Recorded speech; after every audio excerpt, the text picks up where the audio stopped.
So we're going to go ahead and get started again. Welcome. My name is Valerie Dorsey Allen. I'm the director of the African American Resource Center.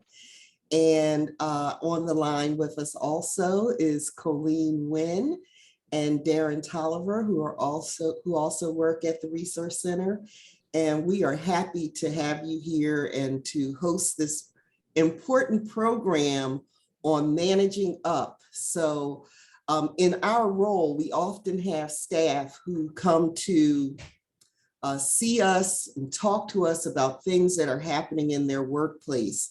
And one of the things that we talk to them about is you have to, even though you're not the manager or you're not the supervisor, that you have to learn how to manage your superiors. That will help you with your job, help them with their job, and help everybody to advance. And so I met Nadina Deigh when she was working for the School of Social Policy and Practice. And I watched how she managed the dean of the school and how she kept everything moving and became invaluable to the whole school based on what she did. And I know she's doing the same thing in the nursing school, although I don't see her over there as much. But I thought, who better to talk about managing up than Nadina Deigh? And so I want to introduce you to her, and then I'm going to turn the program over to her. Nadina Deigh is an enthusiastic, passionate, and innovative development, alumni engagement, and communications professional with extensive experience and proven success. She currently serves as Vice Dean of Institutional Advancement at the University of Pennsylvania School of Nursing, the #1 nursing school in the world, where she oversees the development, marketing, communications, events, and alumni engagement team. As a member of the Dean's Senior Leadership Group, she also participates in key school-wide initiatives where advancement is a meaningful partner. A proud Philadelphian, Nadina was educated in the Philadelphia public school system, graduating with honors from the distinguished Philadelphia High School for Girls. She obtained a Bachelor of Arts from Duke University and earned her master's degree from the University of Pennsylvania with concentrations in communications and urban studies. Please join me in welcoming Nadina Deigh to talk about managing up. Hello, everybody. And thank you, Valerie, for that lovely bio that I gave you to read. I tell everybody, I am a proud round-away girl from Philadelphia. So I just want people to know that is one of the ways I identify myself. And today we're going to talk about managing up. Now, what I'm hoping is that you come from this with 1 or 2 nuggets. This is not that type of talk that you walk away feeling all excited. It's one of those things that will put something upon you. You'll have to do something. So some of you might be listening and think, I'm not doing that. Hang with me until the end. And hopefully there'll be something that you can take, that you can use to help your life be better as a worker and also your manager. So can we go to the next screen? So first of all, I want to do a disclaimer. I am not a scientist. I am not a PhD. I am just sharing my lived experience. And the reason I say that is because this is a field. People have studied it. They have done research on the best practices for it. I'm not really giving you that angle. I'm giving you my personal experience, what I've learned over the years. And I just wanted to be really clear on that. I did do my research for this, but I'm not a scientist. I'm not a PhD. Next slide, please. But should you want to learn more, dig deeper, there are experts in this field. One of them right here at the University of Pennsylvania. He is Dr. Mike Useem over at Wharton. He's written a book called Leading Up, How to Lead Your Boss So You Both Can Win. That's just one of many. Google it, and you'll find that there's a whole wealth of research around this that you can learn more if you care to. So let me just frame what's going to happen today. I'm going to do some about 13 slides, and I'll talk, give you some really specific nuggets that you can take down, jot down if you like, that you can use. And then I want to open it up and we can just have a dialogue and exchange rather about what challenges you may be facing. I can share a couple case studies with you. Does that sound good? I can't see a soul, so I'm just talking to myself on the screen. I wish I could see you, but when we're done the slides, I'll be able to see your faces and we can have a conversation. Next slide.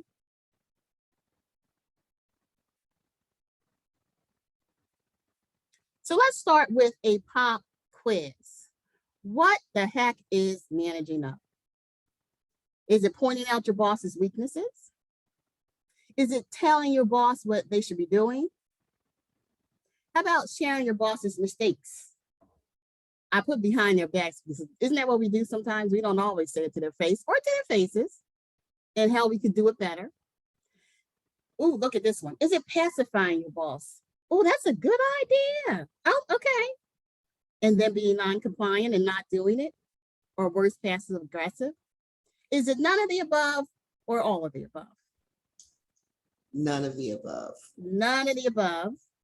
So I didn't want to insult you by saying what's obvious, but believe it or not, a lot of things on this slide are things that we do. Be honest, have you ever done this? Have you ever said to your boss, in your mind, you're thinking, what kind of idea is that? But you're like, good idea. Yeah, we probably all at one point done some of these things, but that is not managing up. None of those things are managing up. Next slide, please.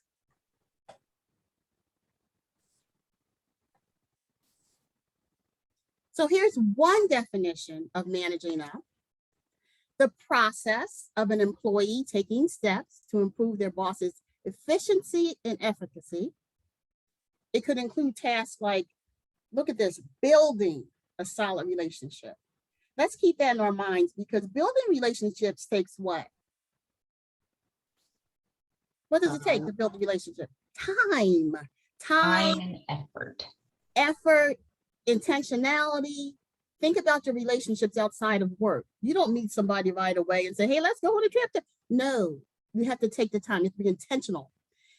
Another thing that managing up is using your relationship to anticipate your boss's needs and communicating with them effectively. So essentially managing up means managing your boss. Now here's the hard thing. I don't know how many of you all go to church. Some may not, and that's cool with me. But I'm also a church girl, born and raised in the church. And you know, there's some sermons that the preacher would preach and people get all excited. Preach, preacher, talk, pastor, the ones that talk about good things. And then there's other sermons where people are not as excited, like, oh, you want me to do this or I have to do that? This is one of those talks. This is one of the things you're going to have to do something. I said that earlier. Hang with me, hang with me. Okay, next slide. Part of the mix. So we talked about one definition of managing up. And I created this slide. It's going to be sandwiched in between that broad definition and then some steps, very specific steps. Part of the mix is paying attention to detail. We looked at the other slide and it talked about building that relationship. Paying attention to detail is essential if you want to manage up, because you need to understand who your boss is. And we resist that, don't we? We feel like, well, why should I do all that? But that's going to help you. One of the things I've always done, Val talked about me, I've worked with about 4 deans and associate deans, and in the role where I've had to, what we call in DAR, Development and Alumni Relations, staff them, make sure they have what they need. The only way I could do that effectively is to know what they need. And the only way I can know what they need is to watch and pay attention. So just as an example, one time one of my bosses, I noticed she ate a strawberry yogurt every day. And one time I was in a cafe and just brought up a strawberry yogurt and she said, how'd you know I'm watching? I see. Willingness to defer to your boss's practices and preferences. We all have our own lens we look through. We grew up here where parents told us that. I learned this in college. It may not align with your boss's practice and preferences. So if you want to effectively manage up, you're going to have to be willing to defer to those, whether or not you think they could have improvement or not. If that's what they are, that's what they are. So you need to be willing to defer to those. Here's a big one, understanding your circle of influence, where it ends and where it begins. I talk to my team a lot about circle of influence. Here's how I define that. Your circle of influence are those people that when you speak, they will listen. Not only will they listen, but you'll be able to influence them with what you say. That's your circle of influence. And by the way, it's directly correlated with what I call reputational excellence. You build reputational excellence by doing what you say you're going to do, being a consistent worker who shows up, who's dependable. And as you build your reputational excellence, your circle of influence widens. And people will say to you that you don't even know. You say, oh, Nadina Deigh, oh, she's good. And you're like, I've never even met that person. Your reputational excellence is following you. It's preceding you before you even come into a room. The other thing about circle of influence, I'll say really quickly, is you got to know where it ends and where it begins. There are times with some of my deans where I've had a real strong opinion about something. I want you to do it this way. And they've been like, no, that's not how I want it done. That's where my circle of influence ends. We can talk a little bit more about that later. Genuine acceptance and commitment to your bosses and organization's overall vision and future. If you have one vision and your boss has another and you're not willing to align those, it's going to be a tough road ahead. Compassion and forgiveness. Why would I put that on there? What in the world does that have to do with managing up? Well, here's what it has to do with. I always say managers are just humans with a title. I work with a lot of wealthy people, and I say wealthy people are just people with more money. Similarly, managers are humans with a title. You as an employee want compassion. You as an employee want forgiveness when you screw up. Why would you offer any less to your manager? And last but certainly not least is humility. If you do not have humility, you're not going to be able to achieve any of the other things that are part of the mix for managing up. And you're probably going to be very frustrated because your ego, I have an ego, we all have egos. Good thing, right? But sometimes I check it at the door when I'm managing up because I realize that I can't bring my ego here and manage up here. They're going to be fighting against each other. Humility. Let's go to the next slide. How to manage up. Let's see the big picture first. I bolded what I want you to see. Now, I'm not going to read all these things. I have to tell you, one of my pet peeves is when people do a presentation and they read through each line. Understanding your boss on a deeper level that might be, you all can read, but see what I have in the bold part, because that's what I want you to focus on. Understanding your boss on a deeper level. Can't see your hands, but I want you to think to yourself, do I really know my boss on a deeper level? Or is it pretty shallow? Is it pretty just surface? Now, I'm not saying that you have to go dig into people's personal business where they don't want it to be known, but something like a yogurt is a good example. I can bet you that many people never even notice that my boss eats yogurt every day. That deeper level, that little edge it gave me to be able, not trying to kiss up, but to be able to notice that people want to be seen, people want to be heard. So does your manager. So when you demonstrate you know them on a deeper level, it matters. It matters. Understand their communication and decision-making styles. Woo-wee. So important, particularly if you have a different style. You need to know how your manager communicates. When I'm about to hire someone or be hired, I say very clearly, I am a very direct communicator. And people nod, okay. And I say, no, I'm really a direct communicator. Okay. You know what that means for me? It means that if there's a problem, I want to tell you about it. I'll do it with respect and professionally, but you're going to hear it. I'm not going to beat around the bush. Some people just don't like that. But if you have to figure out what your boss's style is and how they make decisions. Some bosses are autocratic and they make the decision themselves. Others want to bring everybody into the mix. Know what it is. Align yourself with your boss's goals so you can anticipate the needs. I love that part because some of the people that I really love working with are people who anticipate what I need. Now, that's not because I have a big ego or because I think I'm the woman and I'm all that in a bag of chips and you need to do what I need you to do. It's because I am so friggin' busy, as I'm sure many of you are. Anybody who can help me with that, anybody who can think a step ahead is a winner in my book. I have to tell you, it's the truth, truth, truth. Help them stay up to date.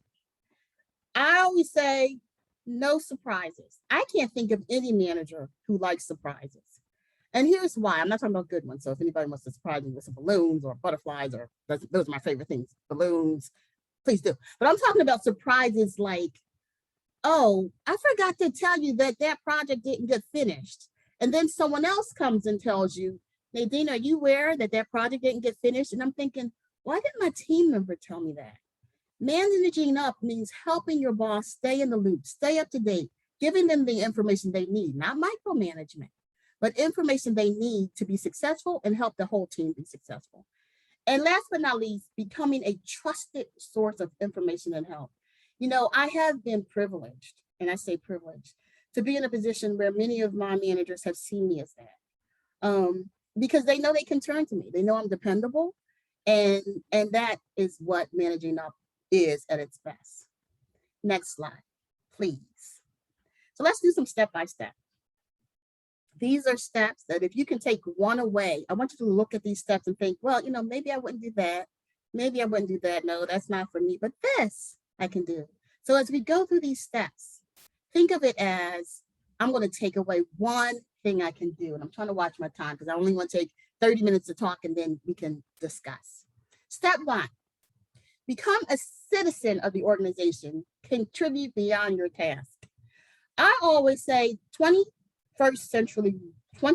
century work is not the bare minimum. It is not the baseline. If you think you're going to be on baseline and rise up in your career, you are sadly mistaken. It's just not going to get you where you need to go. Now, that doesn't mean that, and I always say this to my team, if you're making 25,000, for example, don't work 50,000. But if you're making 25,000, you might want to work at least 30, 35,000. Why? Because you're going to jump off the page and you're going to be seen as someone who's a citizen of the organization, which is going to help you down the line. 2, develop self-confidence. Very important. Whatever you do, become an expert in that. If you are an admin coordinator, become the expert as an admin coordinator, because then I'm looking to you as your manager, or my manager is looking to me. I'm going both ways in terms of how I'm presenting this and saying, oh, Nadine is the expert on that. And I'm looking at my administrative coordinator like, oh, mine is Jaquetta. I don't know if she's here, but she is. Shout out, Jaquetta, love you. My administrative coordinator, she is the expert on this. And so be an expert and be confident. I say stand in your role. Stand in whatever your role is. Your manager is, yes, overseeing your supervisor, but they don't know what you know. Stand in your role. Develop self-confidence.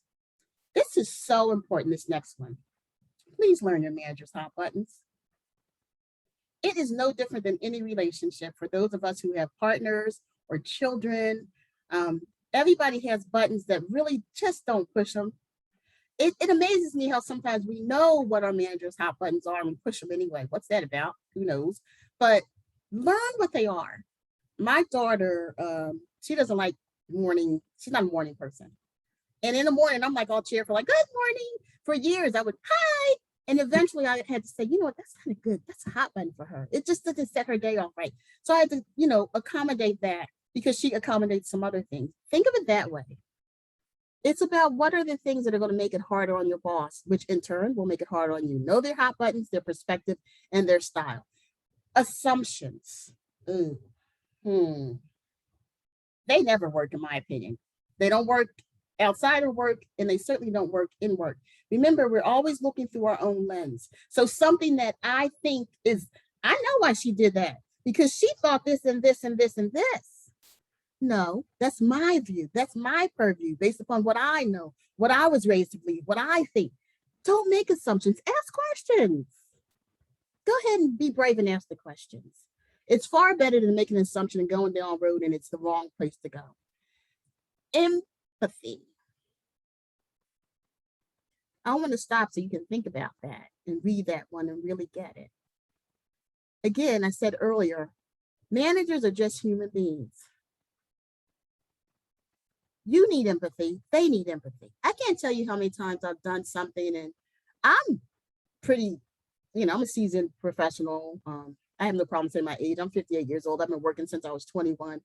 So the assumption is, well, she knows what she's doing. She's got to. It means so much to me when I do a presentation and one of my employees comes up and says, that was great. Good job. Wow. That's not exactly empathy, but it's an example of you realizing that your manager is human. And so they get tired too. They get overwhelmed too. They don't know what to do too. They They need you to empathize, particularly when there are difficult situations. Next slide, please. Are you finding one yet that you can do out of these 10? Somebody say yes if yes, or somebody say no if no. I can't see you. Yes. Okay, Yes. good. Yes. Good. Yes. Great. Use help me understand language. Love this. There was someone on my team. I don't know if she's on the call, but one time listen, sometimes I have a pet peeve. My hot button is if I tell you something 3 times, and I told my team, I tell them 3 times is a limit for me. The first time, if I ask you to do something and you don't do it, then it's like, oh, I must have miscommunicated. Let me say it again. Let me say that again. I'll say it a different way. Second time, I'll say, okay, you must not understand. Give me all the questions you have. The third time, in my mind, I'm like, you just aren't doing what I asked you to do. Now, whether that's true or not, that's where I go. And I tell people, so help me understand language is used so that you can get to the bottom of what your manager is feeling or needing or responding to in a respectful way. Because remember, we still need to be respectful. One time I was up in arms about something. I don't get up in arms often, but when I do, it's pretty ugly. And I was up in arms and one of my team members said, help me to understand why you're upset. You know what that did for me? Ooh. It took me from, I don't understand why you're to, okay, this is why I'm upset. I don't know if she's on the call. Shout out to Janet Tomkavich who did that. She said to me, help me to understand. And I felt seen and valued. And I didn't feel like it really helped diffuse the situation. Use that language. It's going to take what I call professional maturity, because you yourself might be up in arms when your boss is up in arms. But if you can just diffuse the situation and say, boss person, help me understand, okay? Be aware how your story is conveyed. I'm going to speed up because we got 5 minutes or so. Be aware how your story is conveyed. Ooh, please do. I always say to my team, think about 3 ways you want to be seen, viewed, people to think about you. Words. Let's get 3 words. I might say, I want people to think I'm smart. I want people to think I don't, but I want people to think I'm pretty. Although, don't y'all think I'm pretty? Ooh, no, I'm kidding. I want people to think I'm smart. I want people to think I'm pretty. I want people to think I'm driven. That might be my value system of what I want. Then look and see if it aligns with what people really actually think about you. If you could take some sort of informal survey, they might come back and say, well, I think Nadina is rude. I think Nadina is pretty dumb. I think Nadina. So we have to have self-awareness to know how our story is conveyed. You write your own story. You have control over that by how you behave, by how you respond, by what you do or don't do. It is not something that you can feel like I am not in control of this. Be aware how your story is conveyed. 3, think about that, you guys. Think about 3 adjectives that you want Penn to think of you as a worker. Now, I'm not talking about your personal life. I'm talking about as a professional, okay? Use straight talk. That speaks for itself. Sometimes when you're managing up, I can't think of many times when I've been managing up when I've been able to beat around the bush. I've had to be respectful, but use straight talk. And one of the ways I do it, which, it prepares the path for what I'm about to say. I'll say respectfully, which might seem kind of corny or Captain Obvious, but I say it because I want to say to my boss, I'm about to say something that's going to be difficult, straight talk, but I want you to know I still respect you. Because what I realized is that when Dr. Gutman was looking for a dean of the School of Nursing or SP2 or Wharton or wherever, she could have said, you know what, find me Nadina Deigh. I want her. She didn't. She chose whoever she chose, and it wasn't me. I am not the dean. That doesn't mean I'm not, don't have value to bring. It doesn't mean that, but it means that she chose her, and I'm going to respect that office. I'm going to respect whatever got her there. So I always start off by saying respectfully, and then I say use straight talk. Turn no into a problem-solving opportunity. That's pretty self-explanatory. You're going to hear no. It's like being a parent, those of us who have kids, as much as we want to say yes, we have to say no sometimes. And you know what? It depends on how the kids react sometimes. If you say no and they get an attitude, then you're ready to, well, okay then. Or you say no, and then they're like, all right, Mom, well, I get it, and I'll see if I can do better. It softens you. It makes you think about, they're trying to turn this into problem solving. And last but not least, be a team builder. Don't be a team destroyer. You know what destroys teams? Gossip, complaintiveness,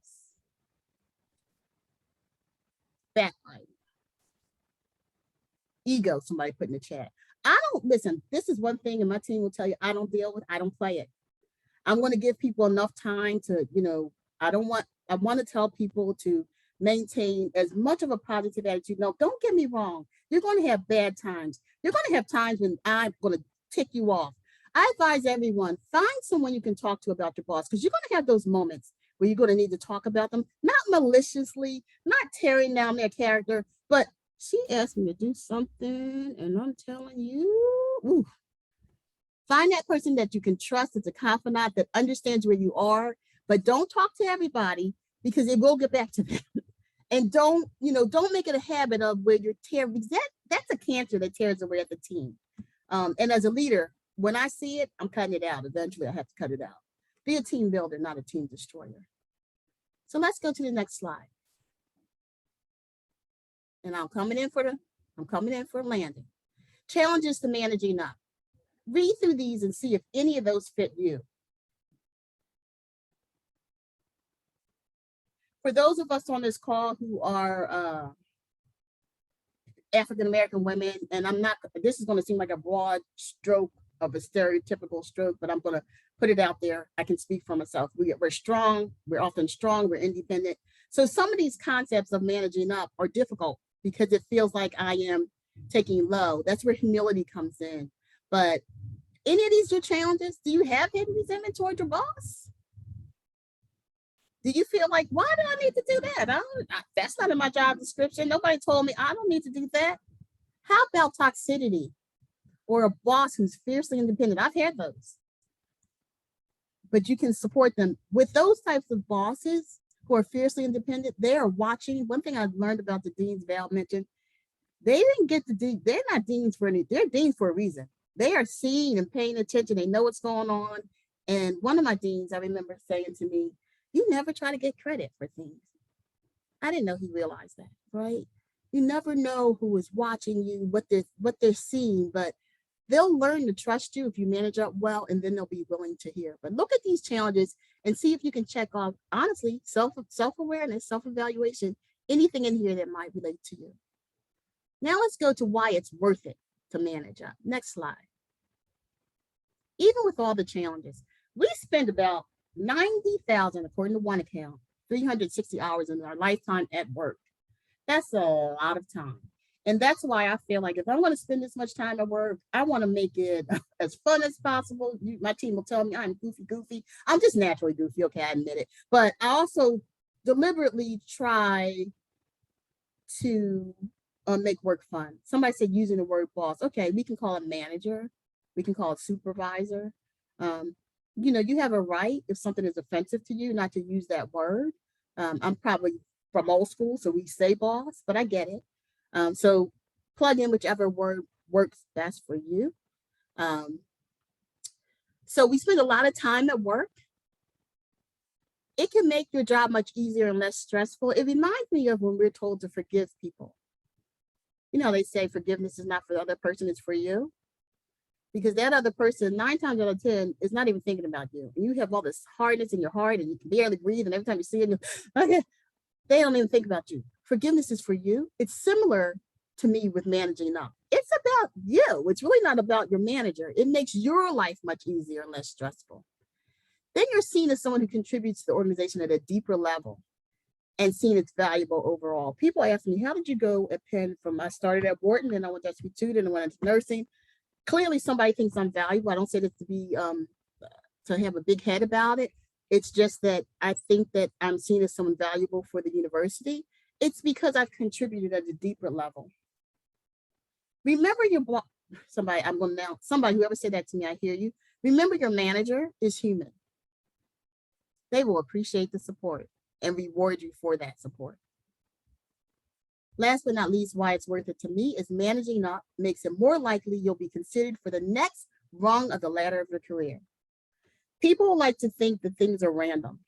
Usually with managers, they are not. Now, there are probably some really mean managers who are just jerks. But I would say that equally, there are people who really are looking out for their teams, trying to figure out what is good next steps, and looking through to see who can I move up the career lattice. At least let me speak for myself. That's what I do. And so those who are successful in managing up are more likely to have that happen for them. Next slide. Just want to give some credits. Again, I am not a doctor and I am not a researcher or scientist. I had to look up this information, and this is the credits for where I got it from. So I am done talking. I almost made my 30 minutes, but I'm done talking. And the next slide I put in for our discussion. So one, confession 101, thumbs up, thumbs down, managing up. I'm not doing that. I don't even get it. No. Or thumbs up. I'm enlightened. I see something now I didn't see before. And then somebody might want to share an example of how you've managed up in the past. If someone wants to ask a question about it, state a challenge you're facing, and any other questions that I can try to answer or Val's here. We've got all kinds of managers on this call, so we can all support each other in having a conversation. So thank you so much. Thank you, Nadina. I have a question.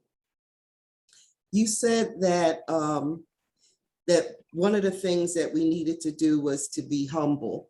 And you also said that one of the things we needed to do was to have confidence in what we're doing. And I'm wondering how that humility and confidence exists in the same space. What an awesome question. Can we take down the slide so I can see everybody's face? Sure. Wow, that is yes, thank you. Thank you so much. That is an awesome question. And wow. Let me try to answer it. So one of the things I tell my team all the time is stand in your role.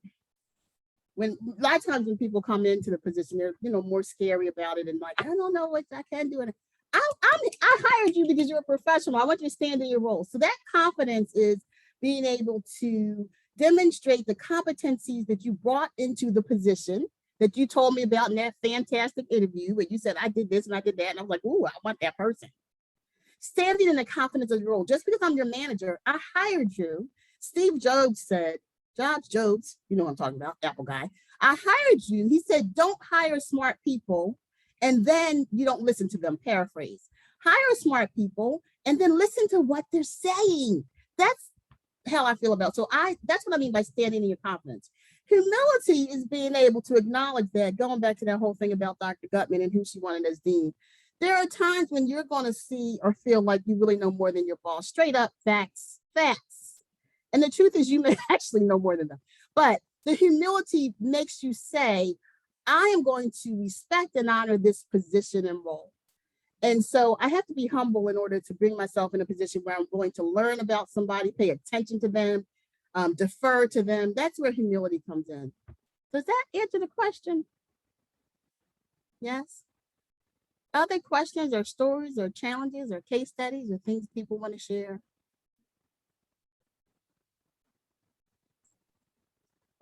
Where's Eleanor Burke? Thank you so much. That is so kind. I appreciate that. Hi, I'm Juanita Kerber. So there have been different points in my professional career where I felt like I've been standing still. And then I recall a moment when I decided that I needed to step beyond what I was doing and what I was feeling and you listed all of the words and all the adjectives that made me kind of step up and act beyond my role, being a contributor to the organization. And so once I realized I was becoming more of a contributor to the organization, that's when I felt ready for the next level, was a promotion. And at the time, my manager felt that I wasn't ready for a promotion. And you mentioned some key things. Humility is one of them, but also trying to recognize where your boss is coming from, or emphasizing with them, empathizing. So at first I was thinking, I felt like I was jumping through hoops. And now I don't feel that way after this, your presentation. It's interesting how the mind just shifted from that. Not to say that I still won't feel like that at times, but that's the question. How do you keep yourself from feeling so you're jumping through hoops instead of getting to the next level. I actually know the answer now after the presentation. Oh, that's good. I'm glad you took something away. It's I would say interesting, and on another level too, and this is if people are believers, the other level is knowing what your true purpose is and what God's purpose for you is. And so absolutely. it absolutely removes that need to feel as though you're jumping through hoops.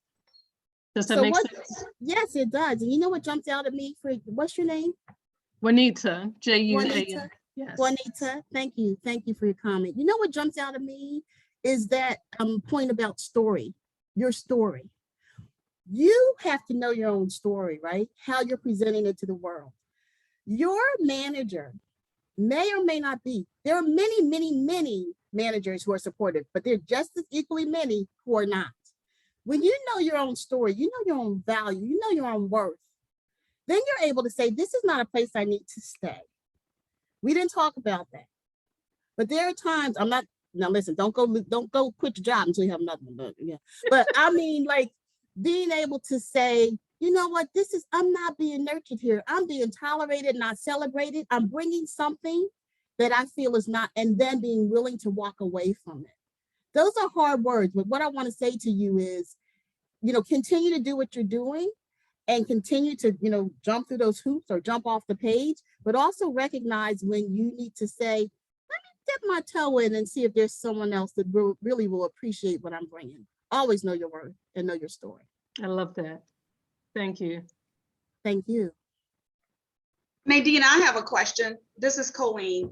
One of the things that you said is that people want to be seen and heard. It's just human nature that you want somebody to say that I see you. But you also talked about humility. And sometimes you bring things to the table, but people may overlook it.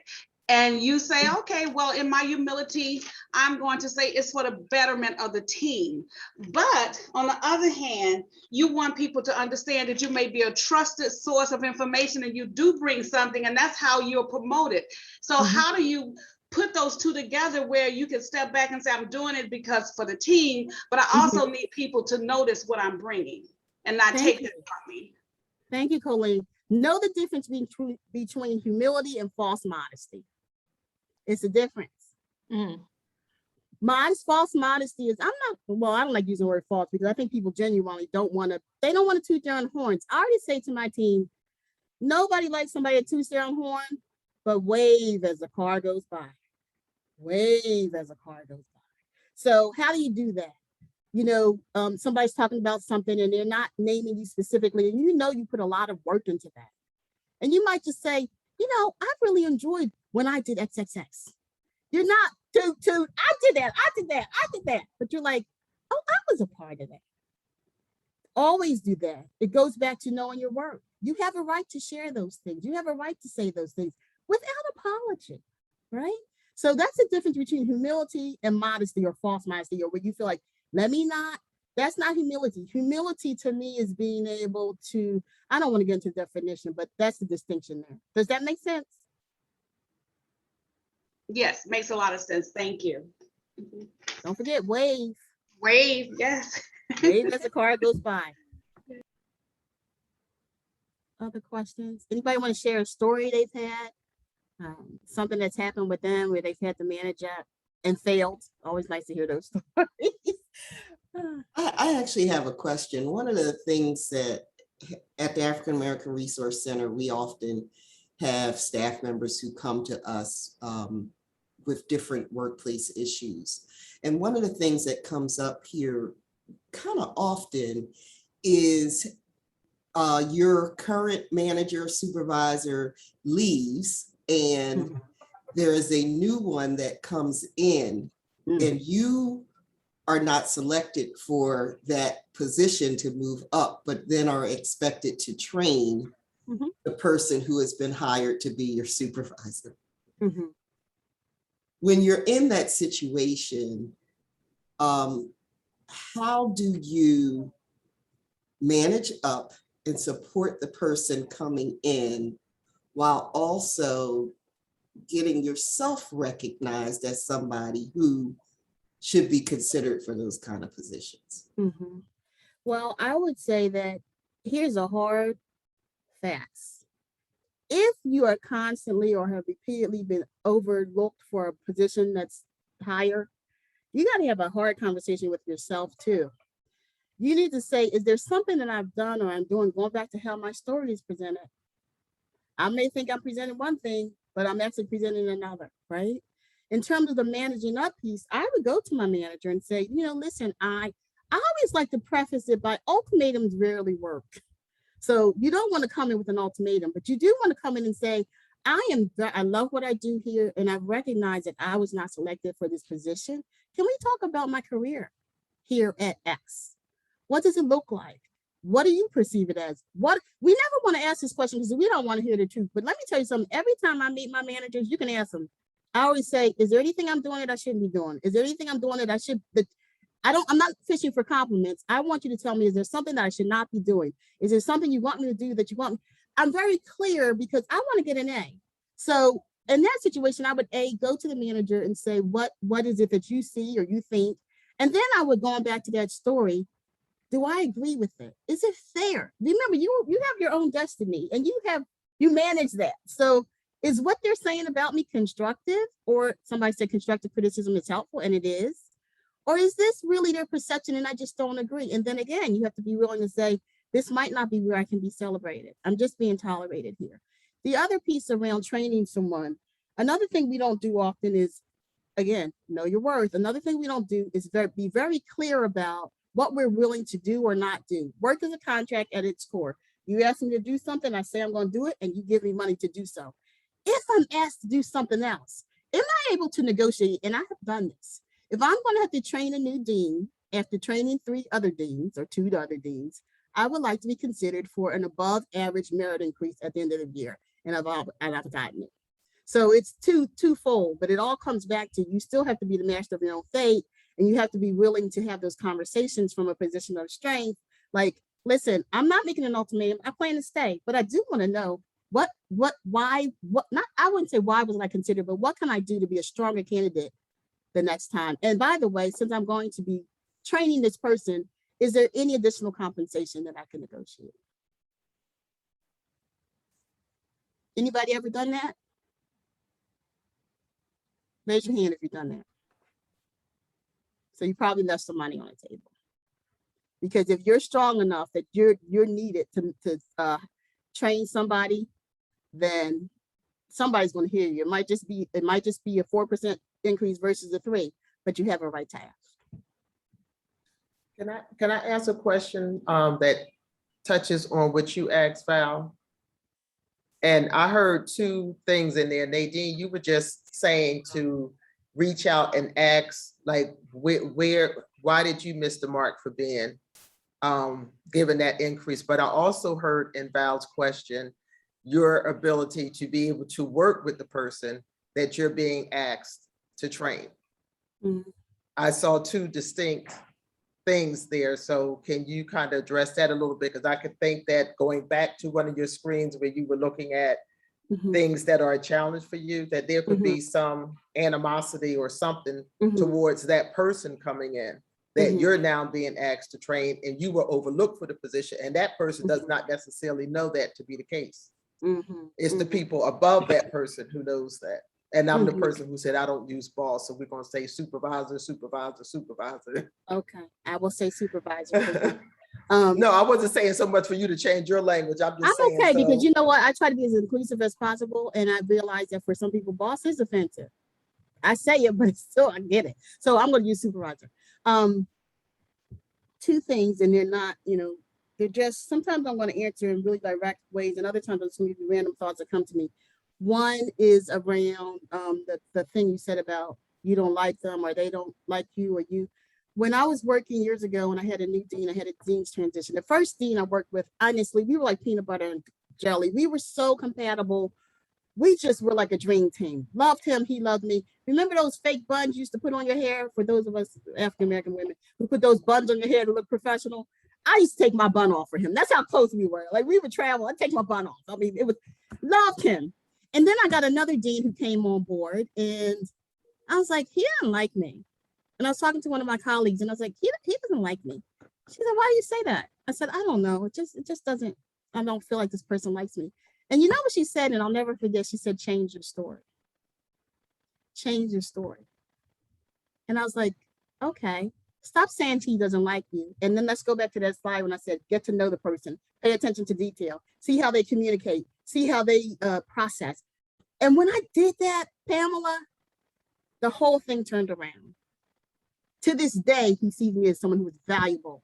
To this day, we had a really good partnership because I turned the story around and I stopped thinking about it as he didn't like me, we don't get along, and started really paying attention to those steps. So that's one, it's not an answer, it's just a comment that may embedded in that as the answer. But the other hard thing is sometimes you're going to find that you just can't get along or work with someone. And I always say, it's me, it's me, it's me. Again, going back to church, sorry, y'all, my father was a ordained minister, so I'm gonna go ahead and go church with you. We used to sing this song, it's me, oh Lord. It's me, it's me, it's me. So I can point to that person and be like, I don't know, they get on my nerves, but at the end of the day, either I'm going to accept and shift and be able to manage up, or I'm going to have to get out. Because most of the time you cannot survive for any length of time without it becoming so much friction or toxicity. Somebody's got to go, and it's usually not your boss. I mean, can I be real? I'm just telling you truthfully, it's usually not your boss. So those are your choices. You can change your story and try to figure out, use some of those things that I listed to figure out how to, or you can say, you know what, this is just not for me. Miss Nadina. Okay, I was just gonna say Eleanor. Burke, yeah. Yeah, hey Val, how are you? I have a question, Miss Nadina. One of the things I find that's challenging when you guys are talking about promotions and things like that, sometimes people can't get to promotions because they're too afraid to actually sit down and have the conversation with their bosses or with their supervisors or whatever language you want to use at this moment. But I find that they just have such a hard time just sitting down and communicating with their supervisors about what they see for themselves as their, in their career.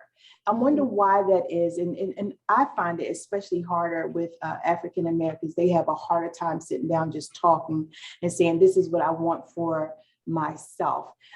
Is it, you think it's maybe a lack of self-confidence, or it's just that people just do not know how to communicate? Okay, well, let me say, I'm going to speak to my sisters and brothers of color, and my sisters and brothers who are Caucasian or other on this call, please don't be offended. I'm speaking directly to something that society has ingrained in people of color over a long period of time. There was a kernel within most of us, or many of us, I'll say at least in my age group, where for many of us, my parents, they didn't go to college.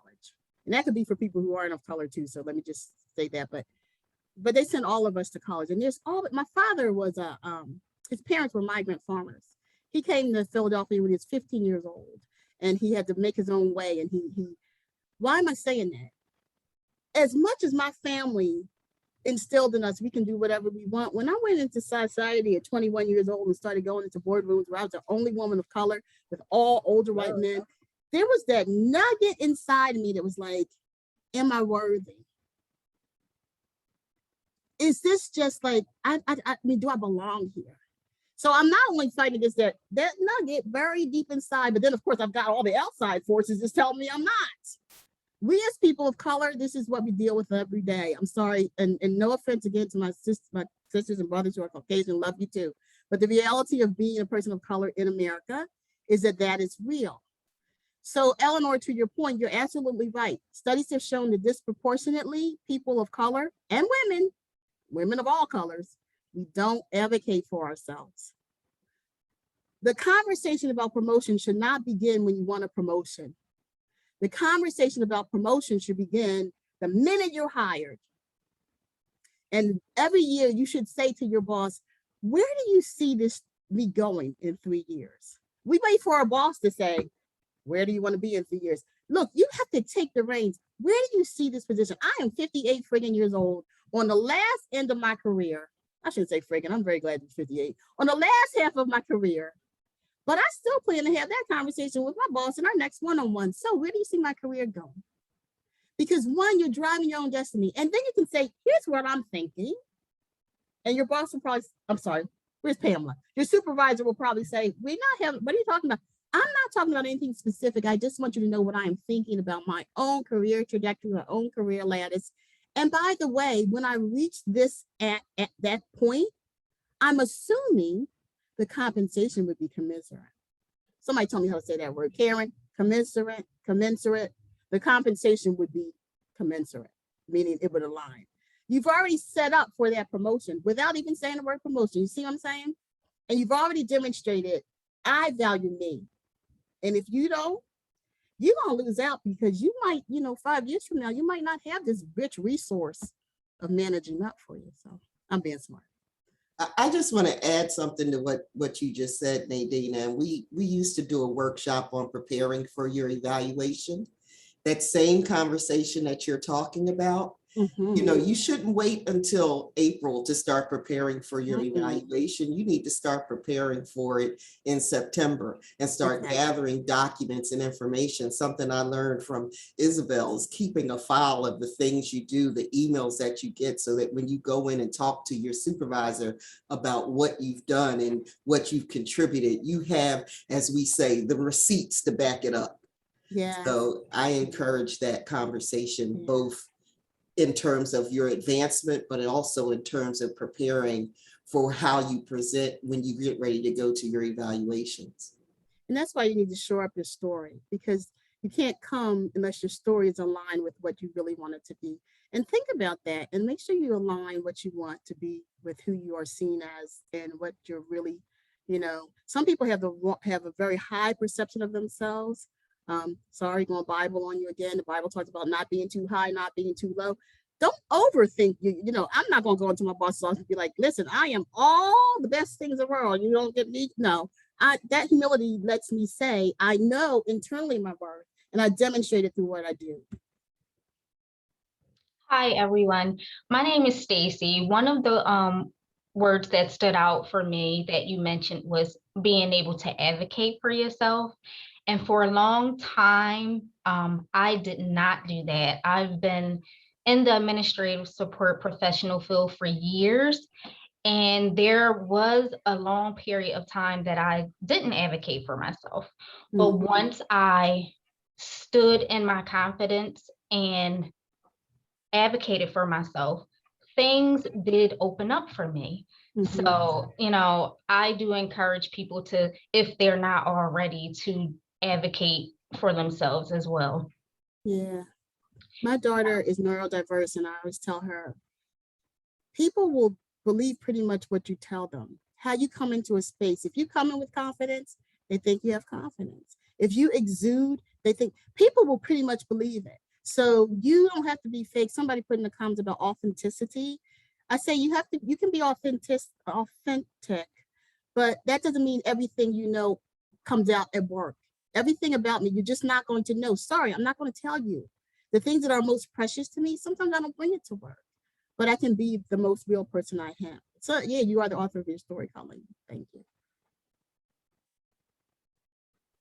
If I can add, another thing that was mentioned on this slide is, being mindful and paying attention to detail and communication styles. That has definitely been important factors for me, working with physicians, nurses, and even not even just those roles, people in those roles, but just in general. Being mindful of how you're communicating with people, how you're presenting something through your lens versus their lens. So, yeah. And I thank you guys for putting this together. This is amazing. I'm an administrative assistant, so I always look to network with other people. And I search through the internet, trying to find different things. So I do want to thank the radiology diversity and inclusion team for sending this out to staff, because I would not have known about it. So if there's any upcoming events, I guess they'll let us know about that as well. But I think this is very great and resourceful. So I was going to say it later, but I'll say it now because I've gotten a few requests in the email. The African American Resource Center does workshops throughout the year on a range of topics. If you are not currently on ARC's listserv, if you send an email to aarc@upenn.edu, and if I could ask one of my team members to put it in the chat, if you send us an email, we will get you on our listserv so that you will get notices about these programs because we have them fairly regularly. Thanks, Colleen. And thank you, Stacy. So we are coming to the end of our time. I always like to give people a couple more seconds. If you've been to workshops with me, you know, I count to 7 in my mind after I ask the question to see if there's a response. So I'll ask, are there any other questions that we can answer in like 5 minutes? Juanita? Hi, I think I recall seeing an organization that you mentioned once as a part of a another support system. Is that true? Do you recall that? It seemed like there was an organization that was mentioned that was like a good thing to be a part of. And now I'm gonna have to search through emails because I usually get emails from you. Does that ring a bell? So Like societies or organizations? someone put in the chat, are you talking about WPSA or PPSA? I think that might be it.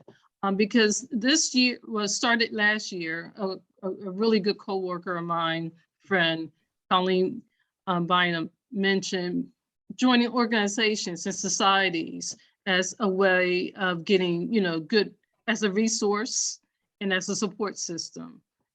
So Colleen Nguyen also put in the chat, the Association of Black Women in Higher Education is an organization I think that was we're active with, Mhm. as well as Women of Color at Penn or Men of Color at Penn. I think that might be one of those. You know what? I want to look for those, and I like to join those as well too. So I have to put Colleen Nguyen on the spot because she is the president of the Philadelphia chapter of the Association of Black Women in Higher Education. She kind of slips it in on the side, but we gotta. I'll toot her horn. Okay. So if you are interested in that, you could certainly contact her. And again, if you reach out to aarc@upenn.edu, we can connect you with those organizations. Great, But thank you.